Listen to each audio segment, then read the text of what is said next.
Going to have a great show for you today. Bridge MCP is in the house. Melanie Keelan is in the house. Paul Fleming is in the house. Peggy Lopez is in the house. Yvette Avery Herod is in the house. And the reliable Miguel Rudnin, Michael Rudnin, is in the house as well. Bridge MCP says, hey peeps. I say, hey peeps too. All right, politics done right. I just got back home half an hour ago. There goes Michael Rudnin. He's still here half hour and he's in the show. That's my man. Still a little tired. I still have the high blood pressure, but I'm trying to bring it down slowly from the high crazy numbers to the better numbers. I'm trying to get a bit more sleep, etc. Lee Grant is in the house. Hi all. So I called the guy up today and said, hey, the pressure is still very, very high. You know, the number bottom, what number is over 100, still 100 and change. He says it takes a while to work. It takes a while to work. Give it some time to work. I said, okay, I'll wait. Try to stay calm. I try to do some exercise later on. Anyhow, Lee Grant is in the house. Let's see. Business Insider. Democrats want to bring back Biden's child tax credit soon. And new report shows it was a huge success in child poverty. This program helped 80% of families and children in needs to be brought back after experiencing early this year. Let me tell you something else about that child credit, folks.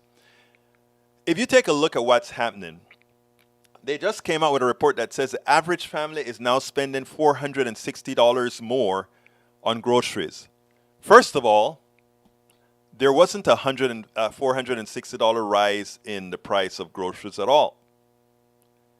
The thugs that run corporate America decided that they were going to extract that from people whether they had it or not, because they know that people got some stimulus money and they're going to take it all away. We have to learn what capitalism actually does to people. Capitalism looks for every single dollar in every single corner, irrespective. And one of the reasons I said, I'm not saying you don't want to have capitalism in some parts of your economy. What I am saying, in vital parts of your economy, you want capitalism gone. Because if it's searching for every dollar, you don't have a choice. If you have to go to the doctor, you don't have a choice.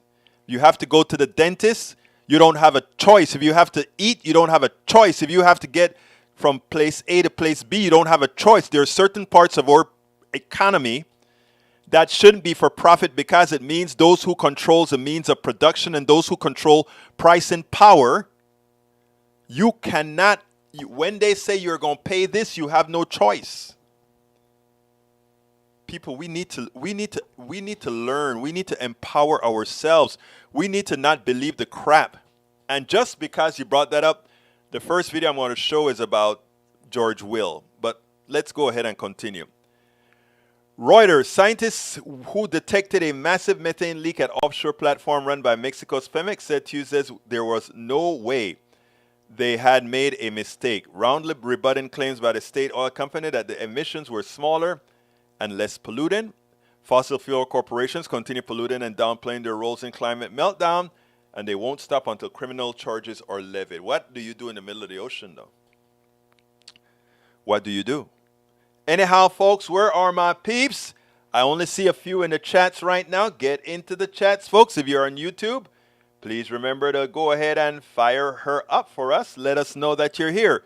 Michael Runyon says, Mother Jones, you're spending $460 more per month.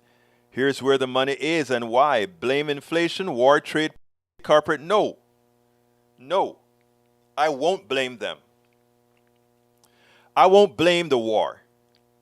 Only thing I blame is corporate greed, period. Nanette Bird-Smith is in the house. The only thing I blame is corporate greed.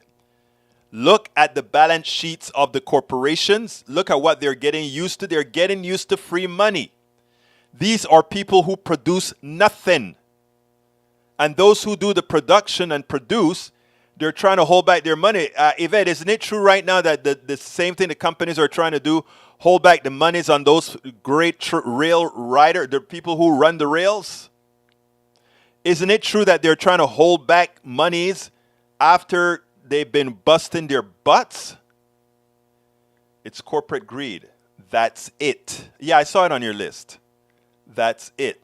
Okay, let's play our first video and then we'll take it on the other side. This actually was pretty surprising to me.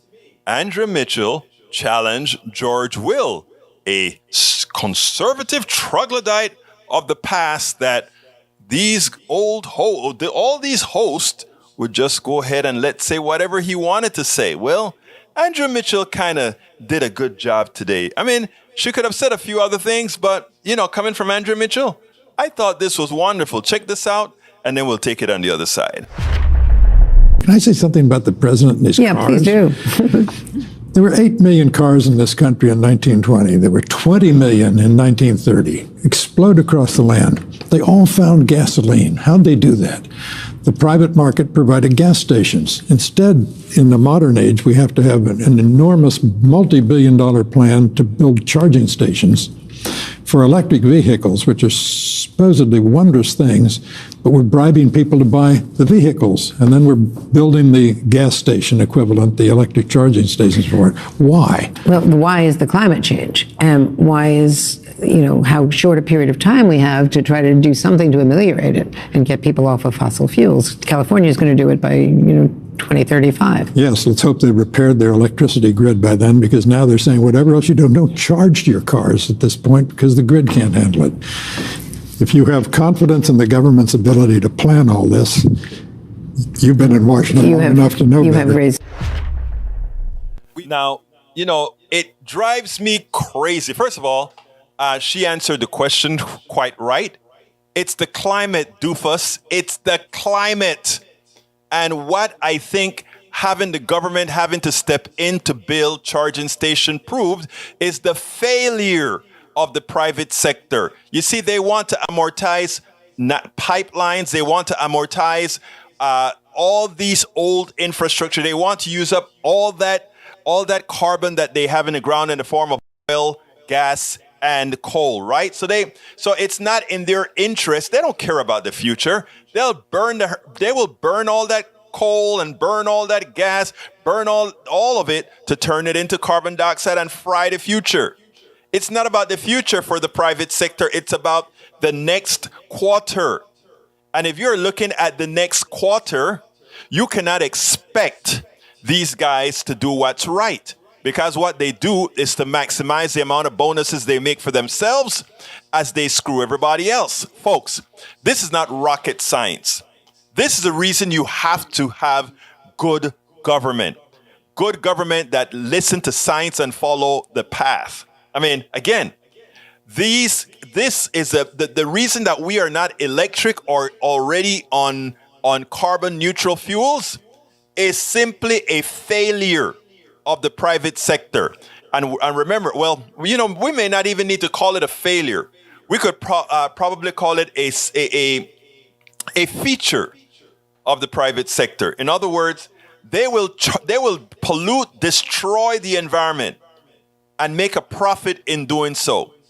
And in order for us to live, the environment has to be cleaned up. We have to remove the carbon out of the air. We have to do all these things. They'll charge you again to clean up the mess that they've made.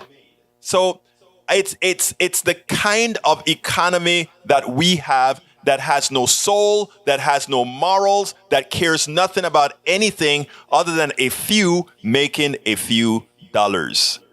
So folks, the troglodyte, when he says, well, do you trust the government for doing anything? Well, of course, if you put lousy people into government vis-a-vis Republicans and neoliberal Democrats, that's what you get, lousy government.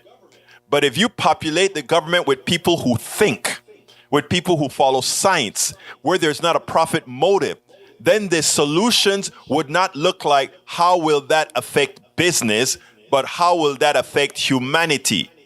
And inherently, if you make it good for humanity, good business will excel. Businesses that are attempting to pilfer you, to transfer most of the wealth to a few, they'll fail. Because you know what? Nobody needs to be a billionaire. Nobody earned being a billionaire. Nobody is worth a billion. Nobody worked hard enough or know enough to be a billionaire.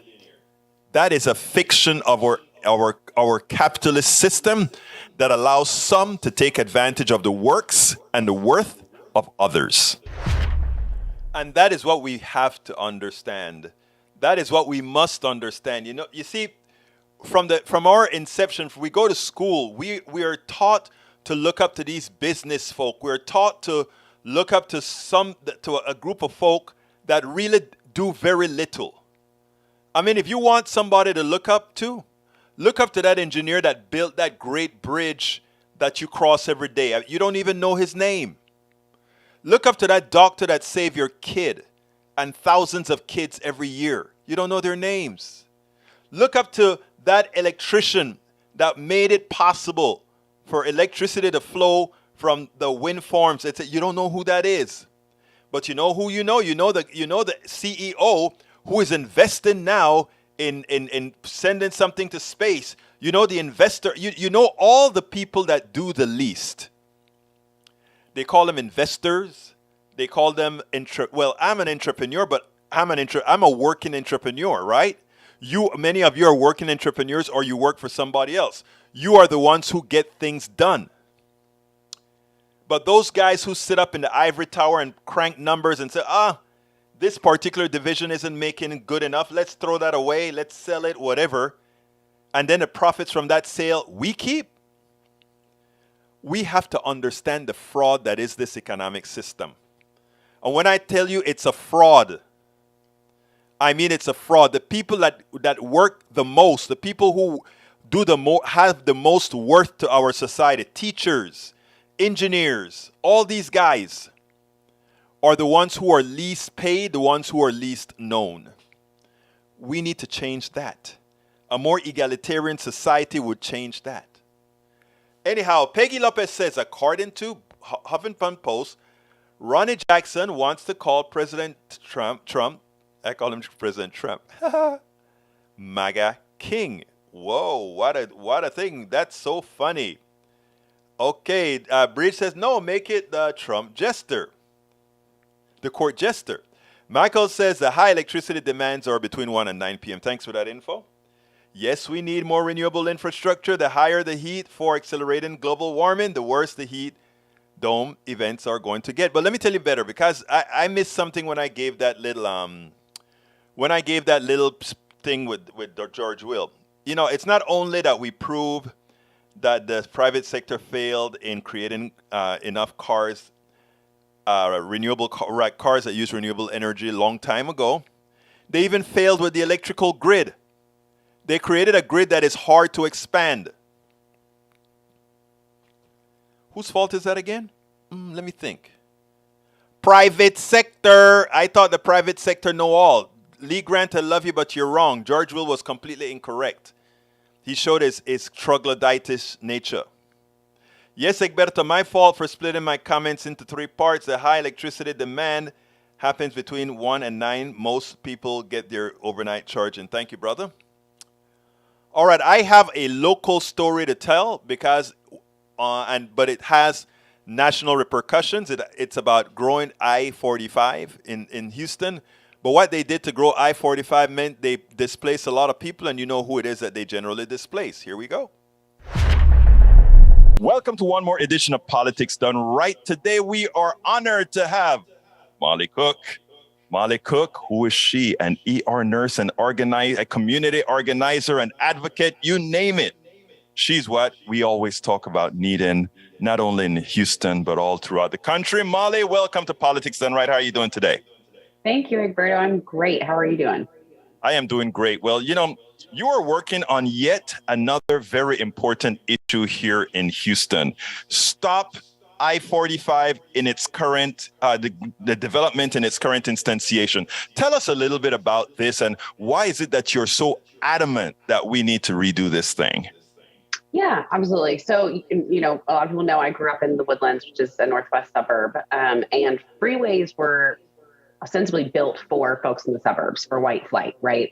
To make it possible for people to live outside of town, pay taxes somewhere else, but come inside of town to use the amenities and work for large companies, large employers, and things like that. And so I did not learn of the true history of highways until I was in public health school in my late 20s, and was just shocked and ashamed to find out how they were built intentionally through Black and brown communities, how they did support white flight, how they really shaped the urban landscape in a way that is not just climate unsustainable, but is also socially really wrong and unsustainable. So once I learned about that issue, care a lot about air quality, and found out that TxDOT was trying to widen I-45 from downtown to Beltway 8, 28 and a half miles of road, displacing over 1,000 homes, businesses, churches, all in Black and Hispanic communities along I-45. I was certainly motivated to jump into the race. I hope other people do, into this fight. But yeah, basically they just want to widen it. They, TxDOT, the Texas Transportation Commission and TxDOT, claim that it will relieve congestion, make things safer, and mitigate flooding. But as far as I can tell from 90 years of history across cities in the United States, none of those claims make any sense at all. And actually, this plan is very antagonistic to those goals.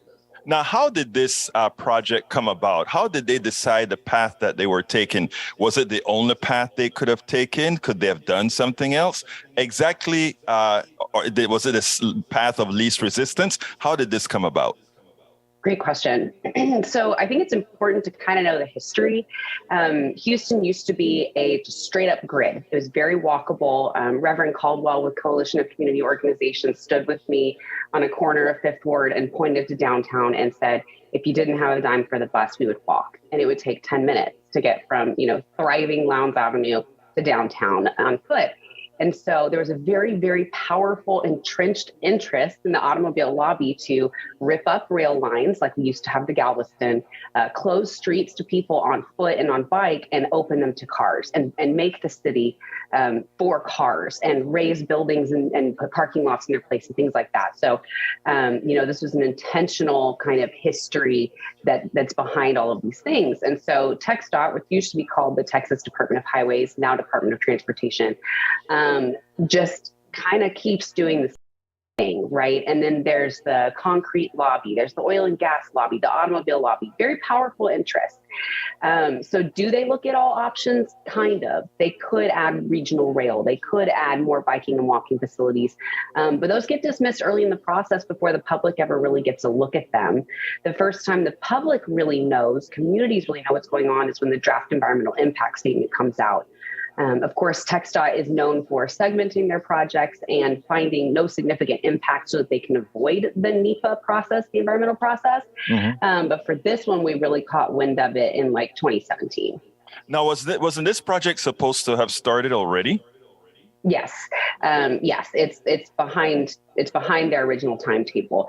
And that is largely, almost entirely due to public pushback from groups like Super Neighborhoods, Make I-45 Better Coalition, Stop TxDOT I-45, other air quality and transportation nonprofits, and just general residents and community groups around town. Now, so a lot of the organizations that you work with and others work with, they actually ensured that this stuff didn't go through. Now, what exactly do you want to occur right now? I love that question. I think that a lot of the time, freeway enthusiasts, concrete enthusiasts like to paint the opposition as just that opposition, right? Like we're NIMBYs or we don't want stuff. And that's not true.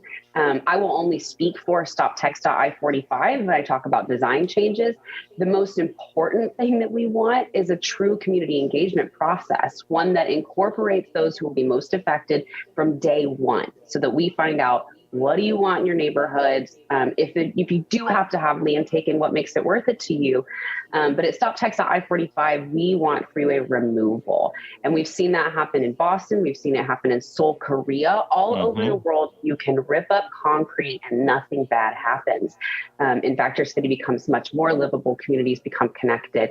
So, I always like to say, you can take down the Pierce Elevated. You can even sink in Cap 59. You don't have to make it any bigger. Now, and what do they do with mobility? we should be doing everything we can to change the paradigm from top to bottom. Like, we need trains, we need buses. People like to talk about how Houston is not dense. What they don't realize is that lack of density is from very intentional decision making for the past 50 to 100 years. So if we can turn right now today and say we do want some density, we don't have to be New York, right? We want some increase in density. We can incentivize inward growth by using happy mediums like bus rapid transit, which is already widely supported by Metro and voters. So we have a lot of options here that we can be exploring. And I think it's always important to note active transport is ideal. You're not only not putting out carbon, you're also increasing the health of the person who's getting around town. You're making things more accessible for folks who can't drive a car, whether that's related to age or disability or whatever. And so, really investing in the bike facilities in Houston could cost $500 million or less. And that alone would take cars off the road and make a big difference. So there's really a gamut of options, but they need to start and end with communities who will be affected by them. You used a magical word in that whole long paragraph. You actually said the word voters also want it. And if voters want it, why aren't we getting it? And then the other part of your statement there was that, hey, for $500 million, we could do bicycles all over the city. And it's amazing because that doesn't only take carbon out of the air, but it makes for a healthy American, right? Yep.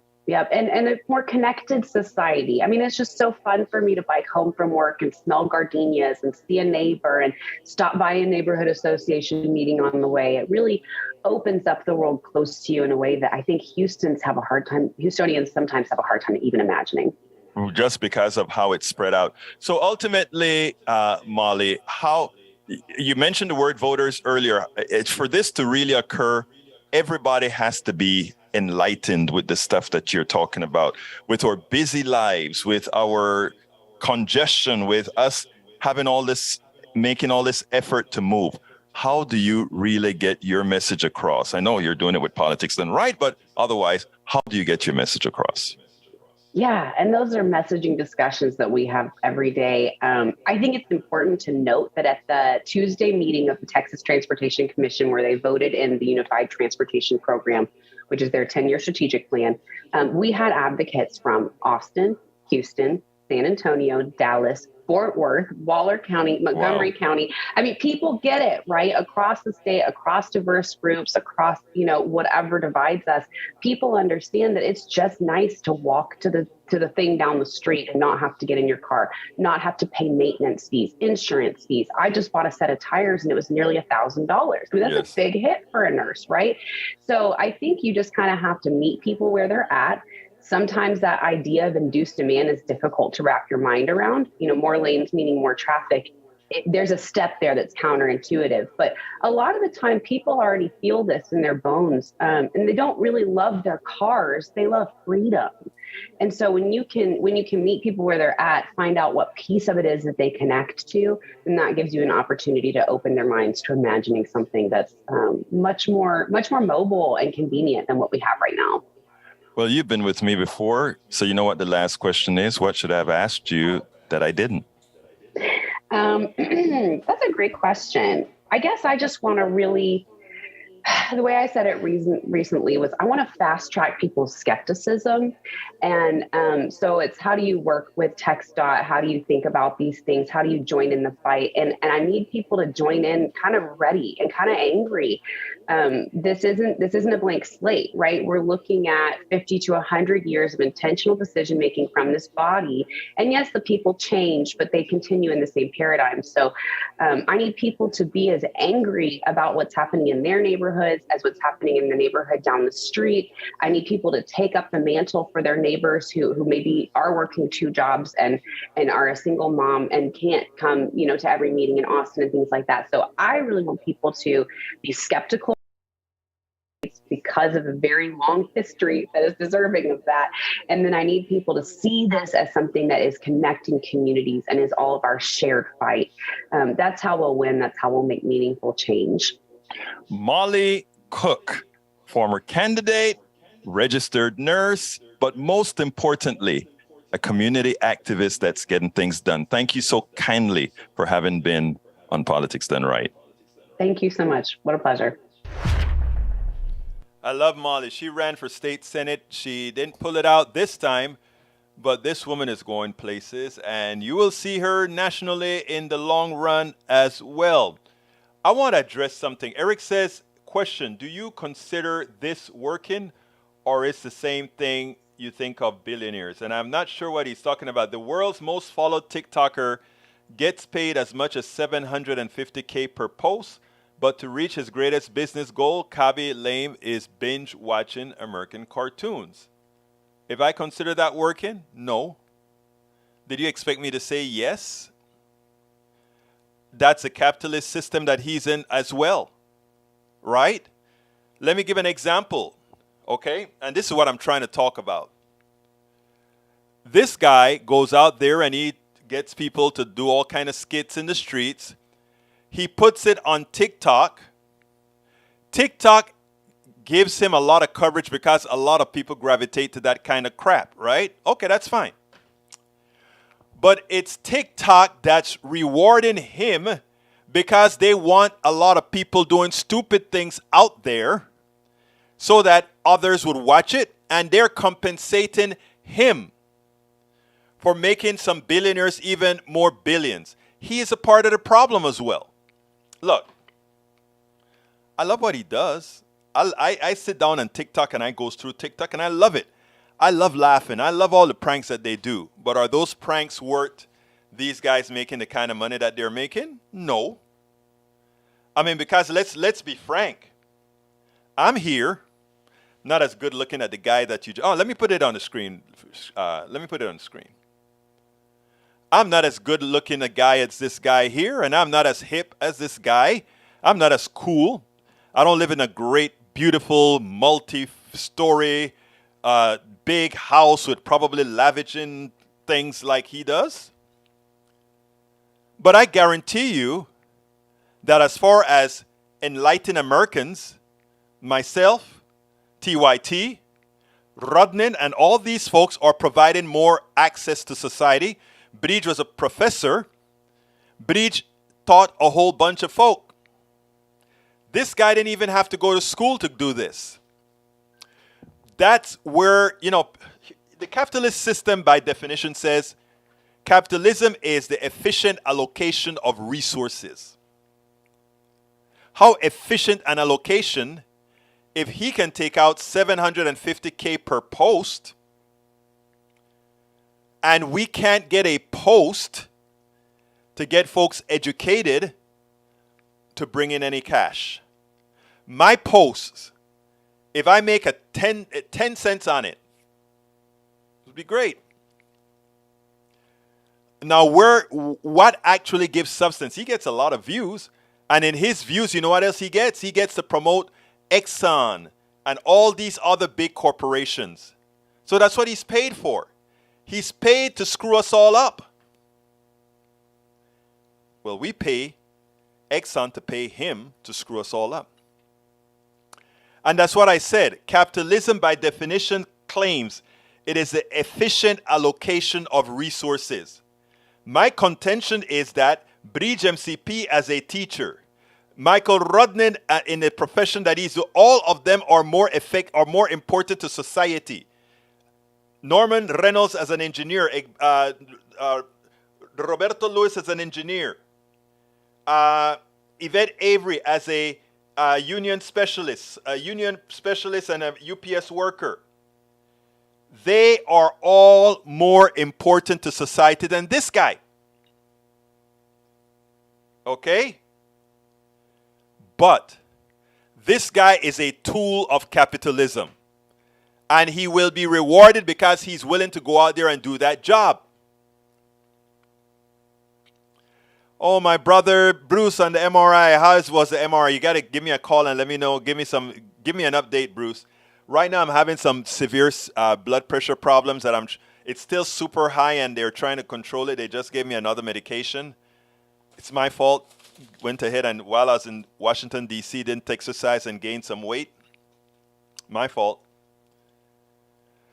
But I got to get it down, so I have to take some weight off real quick. Went from 198 or something to 220. I got to get rid of that. 223 actually, what I found out yesterday at the doctor's office. So I got to get that 25 pounds off. But here's the deal. That is a good one that you brought, Eric. I love it because you give me a chance to prove a point.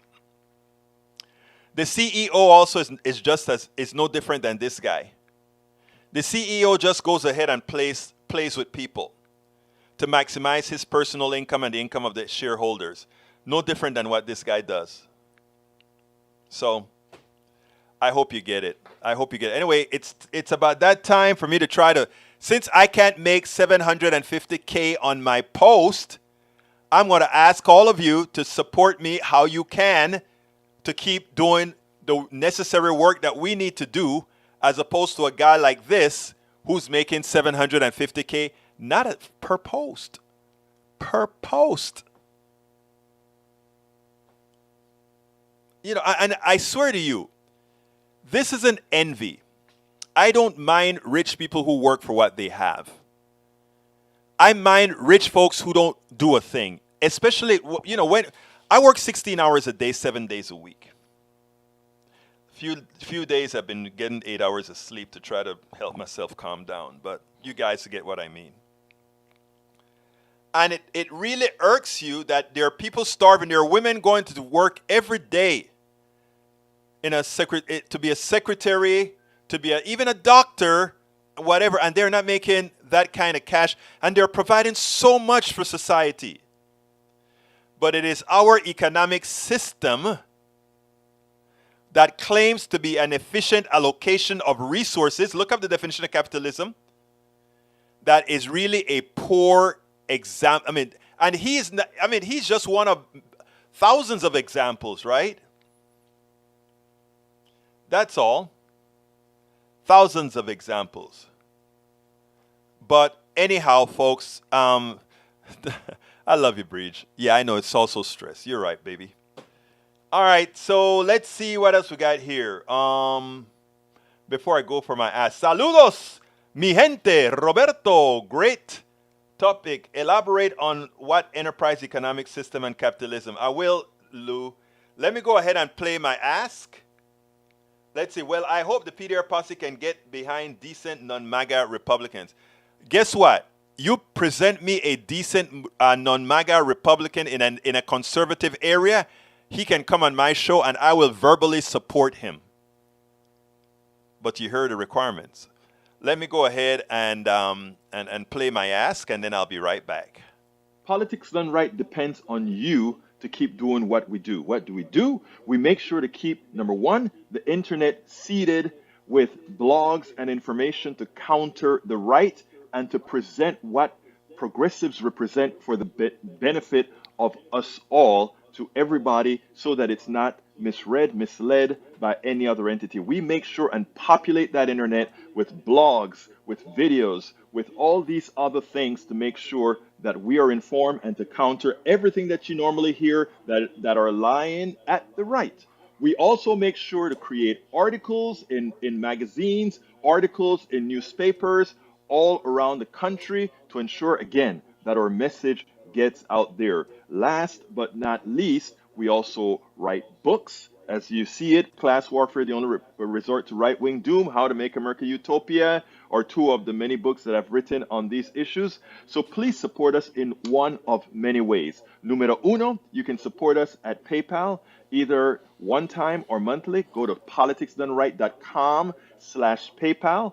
You can support us on Patreon. That is politicsdoneright.com/Patreon. Patreon is spelled Patreon. You can support us by becoming a part of our YouTube channel, going to politicsdoneright.com/YouTube, or you can support us in many other forms that you can find at politicsdoneright.com/support. Be sure to visit our store, politicsdoneright.com/store, and get our books at politicsdoneright.com/books.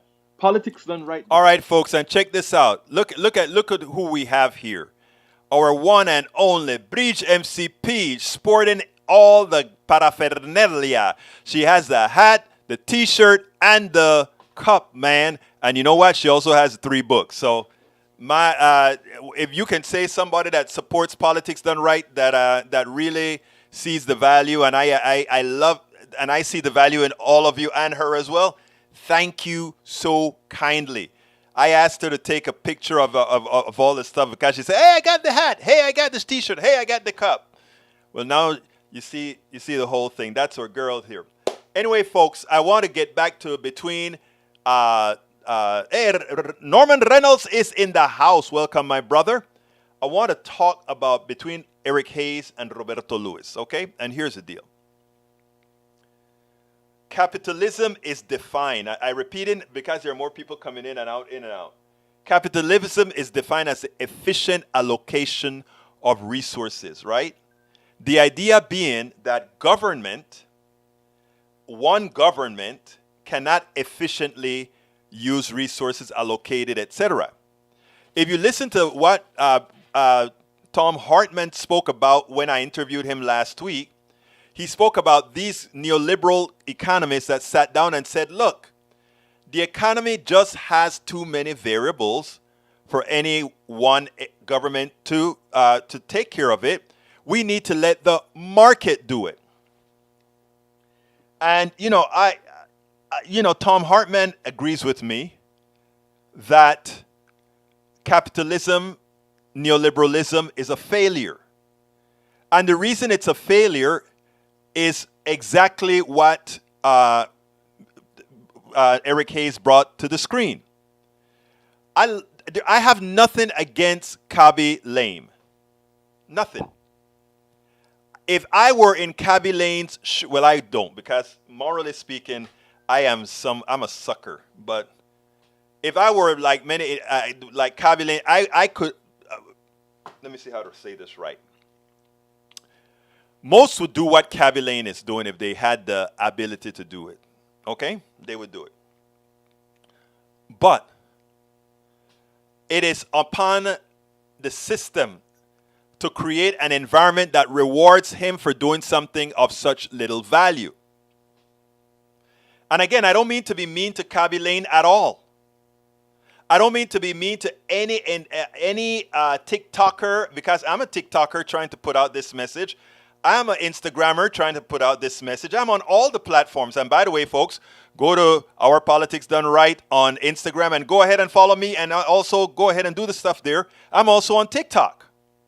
Okay? I'm on all these platforms. But I'm not going to make that kind of money from it. In fact, I make pennies. I haven't made a cent on TikTok yet. But we are the ones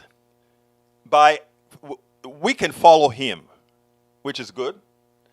But the corporations say, since you have the ability to attract all these people, we are going to use you as a magnet to sucker people into our products.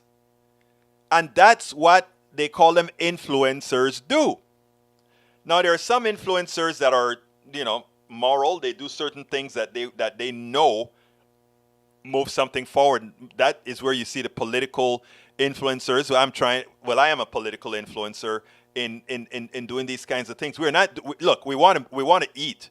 We want to be able to go to the doctor, so we need to make some dollars, right? But we're not there to show a Mercedes and a big ass house, and that's not what it's all about. But our system rewards that.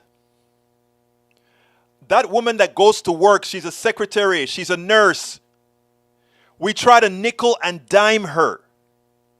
We try to take whatever we can from her. We don't allow her growth. But some Yahoo comes and says, I can fart in front of you, or I can do a skit this is the TikTok that I've been laughing at last couple of days. One guy walks in front of a group and farts. Okay. And keep their reactions. Millions of followings, of likes. I like it. But is he worth what he's going to get? No. Should he stop doing it? No. we should have an economic system that mitigates for that. A CEO should not be able to make what that CEO is making. And by the way, I'm not claiming to know how to manage it. There are a lot more intelligent people out there that can create formulas that make things more equitable. Which is what we need to do. All right, we are getting late, so I need to go to my last video. I wanted you to listen to this little snippet because on the surface, it seems so benign. It seems so trustful. It seems so, well, there is reason for the rest of the world to want to mourn the Queen. But there is a whole lot, not only for those external to the Queen, but also internal to the country. Listen, and then we'll take another look at it afterwards. It is affecting people all around the world. And I think that is a source of pride, of national pride. Because, of course, I think I've said this to you before, Andrew, when you try to reflect and really define what it was that the Queen meant to us and why she was so popular, it does come back to national pride. She epitomised the best of us in many ways and what a lot of us aspire to be and aspire for the country to be, dignified, hard-working, and as I said, a source of national pride. So to hear, those two ladies from Texas have come all the way to show their respects is very, very flattering for us. Okay, sounds nice, sounds clean, sounds benign. But let's take the last part first, because I think that has more to do with England than anybody else. She works so hard. She worked so hard to do the things that she did. Remember, the Queen was a mouthpiece that goes out and say nice things. But remember, behind the Queen, there are custodians and there are all these people that are doing everything normal people to do for themselves. So she was well taken care of by many, many scores of people. So to look at what the Queen does as hard work, it's shameful when you look at what the average person in England's doing in London, sweeping the floors, cleaning up, designing products, creating products, engineers, lawyers, doctors, all the things that they're doing. But the Queen is such one of our hard workers. No, she was not. And I'm not trying to disparage the person that has already left us, but we have to get away from these myths. We have to get away from the myths that look at billionaires and think they're worth it, that they worked for it, as opposed to them being the best at stealing it from others. Let's look at Bezos, the master behind Amazon. But is he? Absolutely not. Because the reality is all the people under Bezos that created and designed and created what Amazon was to become are the ones that he stole the value from. That money that he accumulates as being the starter of Amazon. In our economic system, yeah, he's the billionaire. But in the case of worth and what created that great company, he didn't do it, but he got the billion.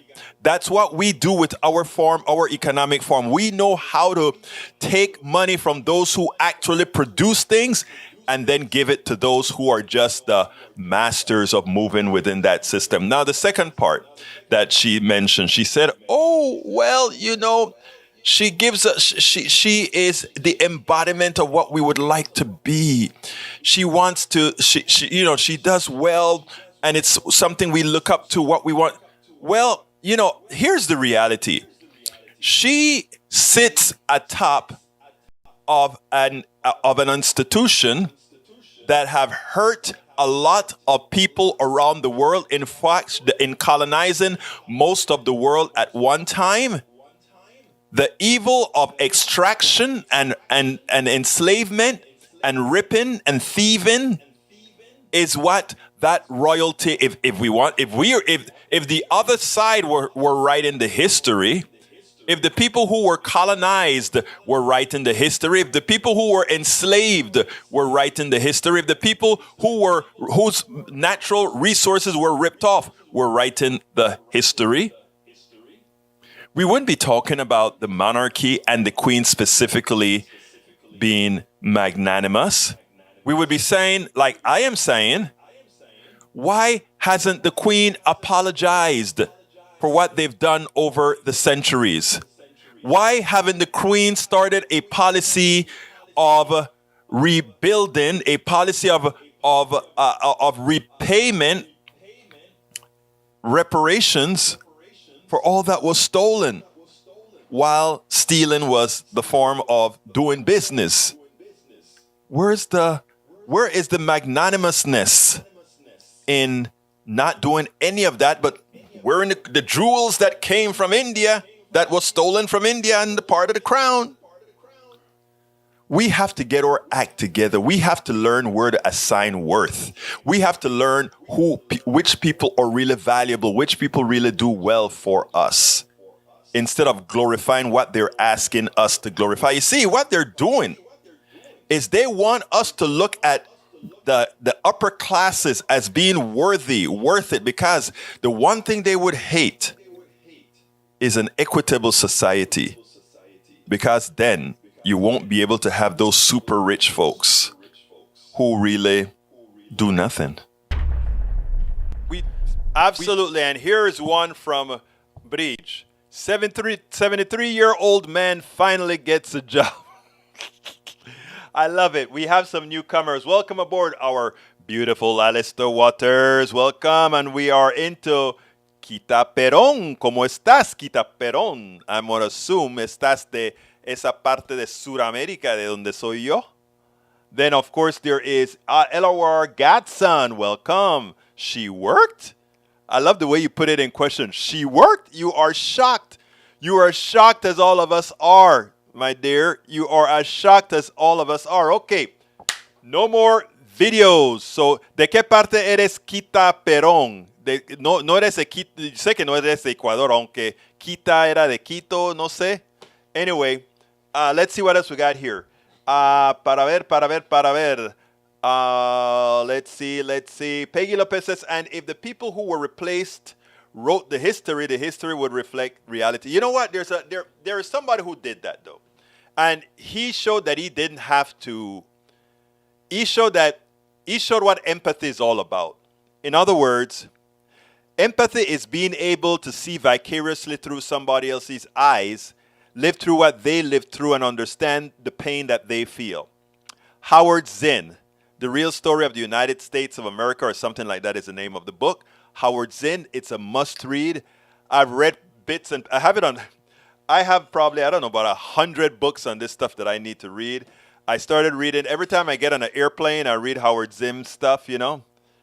So I try to do that. So anyhow, so read Howard Zinn. You hear you'd get a different view of Christopher Columbus and all these other guys that came here, not to just colonize, but to pilfer. All right, what else we got here? Para ver. Who else we got that I need to shout out to? Michael said, government inefficiencies are usually the result of the gridlock governments between the two major factions. Democrats are Republicans willing to compromise on compromises in order to get anything passed, and Republicans who intentionally obstruct everything and defund social welfare programs in order to privatize everything that ought to be as aspect that are right of citizenship. Want to fix this? Elect more progressives? There is the answer. But here's the thing, Michael. I also think, right, we have to do what we are doing here. But it can't end here. We have to give not only the science behind why the current economic system is a failure, but we have to give the carnal reason. We have to make it existential for people to understand, first of all, that they have to acknowledge their own worth. Because only when you acknowledge your worth can you go up against a Jeff Bezos. You see, if I'm in a room with Jeff Bezos, there's nothing impressive about Jeff Bezos to me. There's nothing impressive about the Queen to me. There's nothing impressive about President Obama to me. I am extremely honest, and I've been next to Obama, I've been next to quite a few. Hell, I've interviewed vice presidents, etc., etc. I never felt a feeling of, awe at all. And let me tell you why. I have a better feeling, and I swear this from the depths of my heart. When I get introduced to people doing stuff, like I went to a conference in New York. What was the town in New York again that I went to? Rhinebeck, New York. I met activists from all over, and I was in awe. These were people doing stuff. These were people trying to make the lives of other people better. I got a better feeling there than I got meeting all these politicians that I meet. There's one politician when I met Ilhan Omar, I didn't think I would have gotten the reaction that I got from Ilhan in how common a person, in other words, she hadn't gotten the political bite. You know, that stuff that says, hey, I'm a politician. That kind of a stuff. She had other people to do that for her. They had to do it for her because she couldn't on her own. Because even while we were talking on her own, you could see that mischievous young woman, mischievous Gen X. Is she a Gen X? No, mischievous Gen Zer, Gen Y. I think she's a Gen Y. I don't remember. But you could see it, right? I also saw that when I interviewed Alexandria Ocasio-Cortez, right? Now, I can't get to her because of her people, but I guarantee if I see her somewhere, we'll be able to talk. But when I meet these billion, more than awe for them, I feel disgust. Disgust that they're doing what they're doing to all of you, all of us. Daniel Ledo said the Queen may not have worked hard, but the trade-offs are harsh. She lived her life in a cage. Who devoted her life to her country? How did she devote her life to her country? The country has been a monarchy in fiction for the longest time. Prime ministers and all of that run the country. They're just there as a prop. In a cage, a lot of people would love to live in that cage, But I see what you're saying, Daniel. I honestly see what you're saying. There are trade-offs. So,